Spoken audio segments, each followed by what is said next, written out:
jak zítra i za týden, náš tým je připraven. Hej, zelená je tráva, fotbal to je hra, a kdo góly dává, jen ten vyhrává. Obránče na nás si pozor dej, rychlá klička a seš ztracenej. Dnes je ta nálada sváteční, pokřik zní vítězný. Tisíce srdcí už hoří tou vášní sportovní. Hej, zelená je tráva, fotbal to je hra, a ten míč kulatý, věc je záludná, tak celé své srdce do něj dej, věčně bojuj a nic nevzdávej.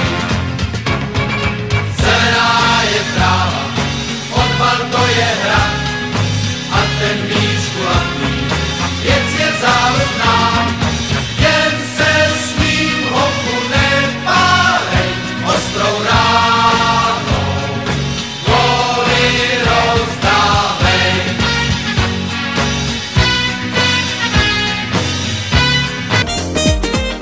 Pálí, jenže ty se před ní neschováš.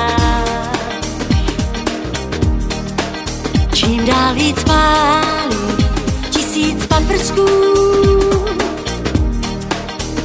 Vím, že není to jen tvá pláž, na co nejraději vzpomínáš. Nejen slunce a písku sálání, se mnou tu postrádáš. Tvá Copacabana, horko a žár, Copacabánou chci být, abys mě zas jako blázen měl rád a se mnou tím pískem chtěl jít. Tvá Copacabana, nejkrásnější, Copacabánou se stát. Ty jsi můj svět ze všech nejsvětlejší a já jsem ta, kterou máš rád. Tak jako dřív.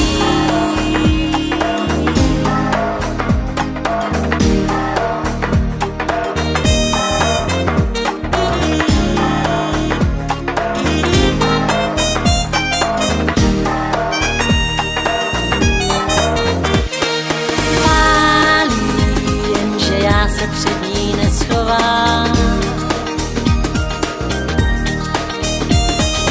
Pálí tisícem paprsků.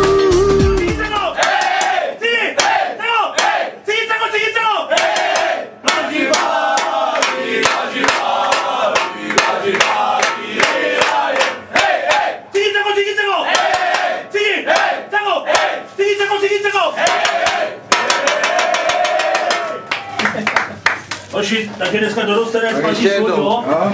Kola krásnýho, Sajda nás podržel, platí druhý soud, výborně. Tak to má vypadat, páva, díky.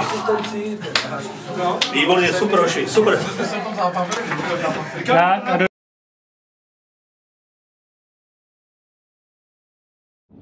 Takže Láďo, jak bych si zhodnotil dnešní zápas? No, tak hráli jsme z Brno nad Lesy, když je to tým z posledního místa, tak ukázal svoje kvality. Chvílema nás hodně potrápil, kdyby proměnil šance, bylo by to jiným, ale my svojí zkušeností jsme rozhodli ten náš zápas a zaslouženě vyhráli 4-1. A co říkáš na gol našeho předsedy? No, tak ten gól si zaslouží asi přívlastek gól měsíce, že vážně cítěná technická střela a golman bez nároku na úspěch.